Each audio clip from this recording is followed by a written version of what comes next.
Hola, amants de l'estadística! Com ha anat la recollida de dades? Ja les teniu? Com les heu anotades?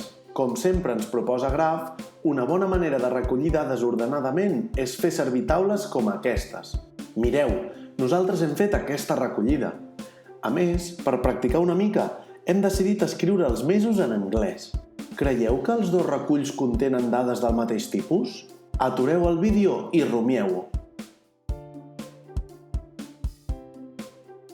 Efectivament!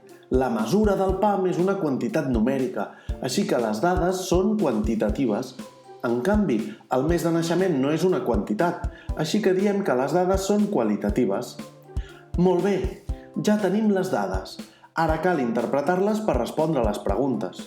Graph proposa una manera de fer-ho, representar-les en un gràfic de barres. Per exemple, aquest és el nostre gràfic per la mesura dels pams. Fixeu-vos que a l'eix horitzontal hem posat les possibles mesures en centímetres i a l'eix vertical hi hem posat la quantitat corresponent a les respostes que ens han donat per cadascuna de les mesures enteres. Representeu les vostres dades en dos gràfics com aquest, que al proper vídeo les analitzem. A reveure!